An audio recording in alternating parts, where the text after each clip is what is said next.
All right. Hi, hello, and welcome to Work, Wisdom, and Wonder, or Don't Hear What I'm Not Saying, or The Intellectual Idiot. It depends on where you're listening. But regardless, today I'm talking about light. Light. I am reading this excellent book called The Elegant Universe by Brian Greene, and it's like 25 years old. So The Elegant Universe is about superstring theory. And if anyone's watched The Big Bang Show, you know that Sheldon is a huge fan of string theory. Balderdash. Matter clearly consists of tiny strings. And this is reference to superstring theory. But how he's starting the book, and I'm just starting it, but I want to share with you some interesting, fundamental, fascinating things about light. I guess I don't know what people normally think about when they think about light. I know what I think about. Throw in comments. What do you normally think about when you think about light? When I think about light, I also include not just visible light, but the entire RF spectrum, right? Or electromagnetic spectrum, the EMS. Because all of those are light. So, your gamma, your X-ray, your all of your different SATCOM bands, anything that's in the EMS is actually light. And there are a few different things that I want to say about this. One of the first things I want to talk about is just that, light is literally everywhere. Light is everywhere. It permeates not just around us, but through us, down to the fundamental level of our cells and atoms. Through a process called quantum electrodynamics, photons of light provide energy that sustain the existence of all things. And this is something that's also in the book A Quantum Case for God by Dennis Etting. But the idea of the radical permeation of light is a little overwhelming, but starts to kind of come into focus when you're like, oh, Jesus is the light of the world. The light shone in the darkness, but the darkness has not understood it. This is foundational to the biblical language. The concept of light, of brilliance, of radiance, also of holiness and of glory. These things are fundamental to the expressions used by the biblical authors to describe Yahweh. And that is not an accident, right? The Lord is not flippant with the way that he has inspired his scripture. So I'm actually not all that surprised that as we continue to learn more and more about light and quantum dynamics and a whole bunch of other things, that it matches with the biblical text. So that's one thing. Radical permeation of light. It's literally everywhere in the universe. That's, omnipresence. I don't want us to get twisted and think, oh, well, we should understand God in terms only of light, because light is something that is part of the created order, as opposed to God himself is spirit. And spirit is the foundation for all physical things. It's not like there's the spirit world and there's the physical world and never the two shall meet. Spirit is the source foundation for all physical things. And we know this because God is the source foundation for all physical things. And it says that God is spirit. And if we want to worship him, we must worship him in spirit and in truth. So since God is the source of all things and he is spirit, spirit is the source of all physical things. So they're not at odds with one another. A couple other things about light though, as we think about special relativity. Special relativity is, Einstein's theory that deals with space-time. And I'll mess this up if I try to go too deep into it. But essentially, we learn a couple of different things, or I learned a couple of different things yesterday that just blew my mind. So one of the things that I learned is that you can never go faster than the speed of light. And anyone who's watching right now who's like, yeah, of course, Einstein wrote his stuff almost 100 years ago, dude, what's wrong with you? That's fine, it's okay, right? Some of us are late to the game, okay? We all have gaps, but you can never go faster than the speed of light. And the reason you can never go faster than the speed of light is because Einstein postulated that everyone is already using the necessary energy for speed of light. They're just sharing it across the 4 dimensions. They're sharing it in motion in XYZ axis, but as well as in motion through time. So this is why when you, for instance, go 90% of the speed of light, time slows, because your speed is being shared less with time and more with space. Let me see if I can kind of simplify this a little bit. If I am going 100 miles an hour, east-west, then my east-west travel time is going to be as fast as it could be at 100 miles an hour.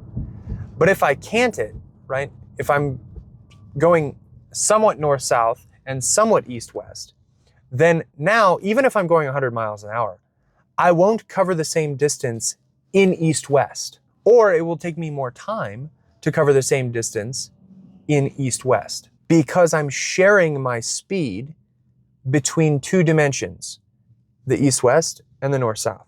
The absolute speed is still the same, but because I'm sharing it between multiple dimensions, I cannot, in any one of those two dimensions, be as fast alone. And this gets into vector math and all those kinds of things. But this is the concept when it comes to time. Since time is a dimension, as postulated by Einstein, if time is a dimension, and normally we're all traveling through time at a particular rate, that is the rate of the speed of light, if we're not moving, if we're entirely at rest, time is having its full force. We are moving only in the unidimensional direction of time. If, however, we start moving very rapidly, well, we're moving at all. It's just very small changes, right? So if we start moving at all, we start taking some of the speed with which we are moving through time, and we give it to the speed with which we are moving through space. And that means that on a day-to-day basis, we don't really experience almost any time dilation whatsoever. Nothing changes, because we're not going fast enough to see it, because the speed of light is very, very fast. And that's how quickly we're traveling through time. Well, actually, it's how fast we're traveling through space-time, through the collection of all space and time. We are going the speed of light. Everything that exists is traveling the speed of light. When I start to go faster in space, then I'm taking that from time. I'm taking that speed from time. Now, this is obviously oversimplified, and I'm sure some physicist is going to be out there like, who the heck are you to talk about these things? How dare you? I don't know why a physicist sounds like he's from the 1940s, but that's okay. But there are a few implications to this that are really interesting. So if everything is moving at the speed of light, or everything's combined movement through space-time is at the speed of light, then we end up with a little bit better understanding of how things are functioning in terms of time.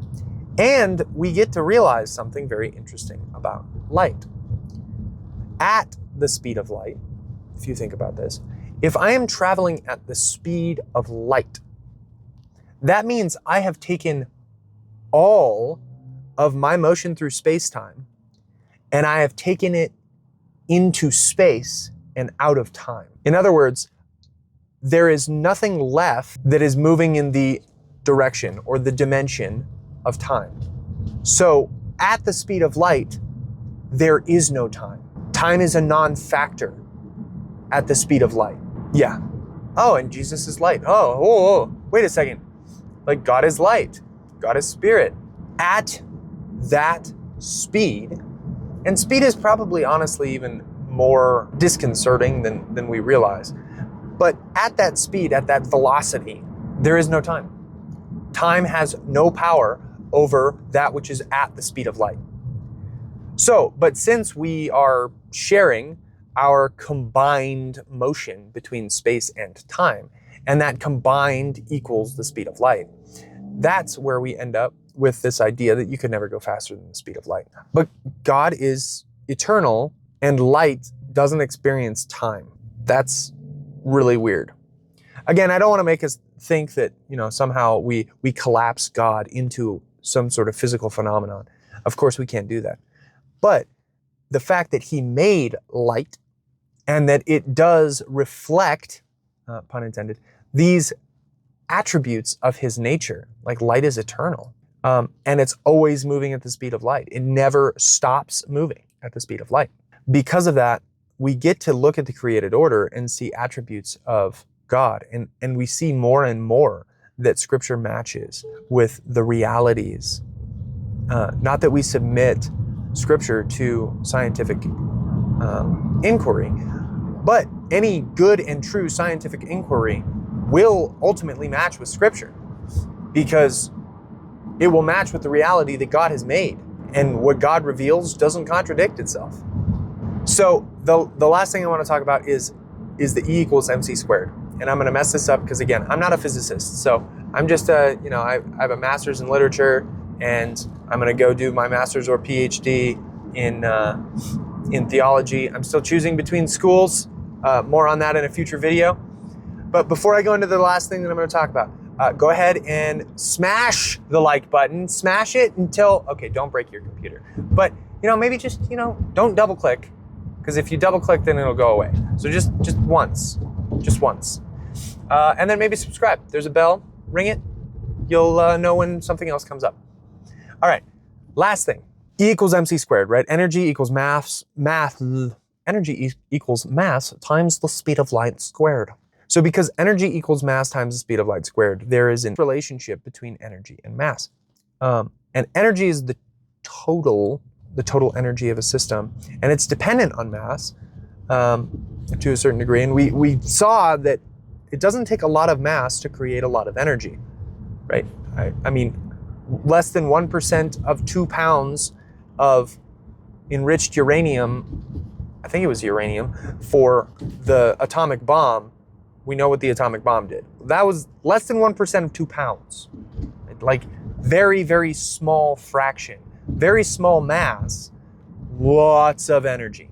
So this concept, though, means a couple of things, and there are observable studies that they've been able to do with muons, which is a particle that they've run through the particle accelerator in Switzerland. And so muons at rest, if you will, weigh one thing. And then they accelerated muons to 95% of the speed of light. And people are like, oh, well, couldn't we just push them into the speed of light? Well, what happens is the muon particle, as it goes faster, it exponentially increases in mass. And as it increases in mass, it requires more energy to accelerate it, to try to get it up to the speed of light. And this continues to grow, right? So because energy equals mass times the speed of light squared isn't going to change. But as the mass changes, the energy requirement changes. So because as it goes faster and closer to the speed of light, it becomes heavier, it requires more and more and more energy to try to push it over that boundary. And essentially, you're reaching a limit, because as it continues to go faster, if it goes to 99.99999% of the speed of light, it's something like 7,000 times more massive than it was normally, or than it would be at rest, or than it would be at a normal speed for that traveling particle. You're like, yeah, okay, whatever. Why does that matter? Well, the Hebrew word kabod, or kavod, I suppose it depends on who you talk to, is glory. And glory, chabad, is heaviness or weight. And what happens when people try to approach God? Well, they fall on their knees. And we can think of this in terms of, oh, well, they fall on their knees because, it's as if it's kind of like a psychological response. But it might also be a physics response, that the weight of his glory drives you to your knees. And he lives in, it tells us at the end of Timothy, 1 Timothy, in unapproachable light. Oh, trying to approach his light, the closer we get to it, the heavier it becomes. These things have analogies to Scripture and analogies to the reality of who God is. So yeah, if you're trying to go the speed of light, the faster you go and the closer you get to the speed of light, the heavier you become. That is crazy cool. And this is also interesting to me as somebody who wants to study beauty and the Lord's glory, because two of the most profound concepts and analogies in Scripture that are used for the expression of God's beauty and God's glory is radiance in light and heaviness in kabod, in glory. If your mind isn't blown, mine is, so I'm just going to keep reading this book. Expect more content around the theology of beauty and glory and light as I continue to learn more about quantum physics. Not because I'm ever going to be like doing quantum physics math, but I love the concepts, I love the theoretical application, and the way in which it shows us the immense and overwhelming, glorious weight and beauty and vibrance and radiance of the King of Kings. So, thanks for watching, and go away.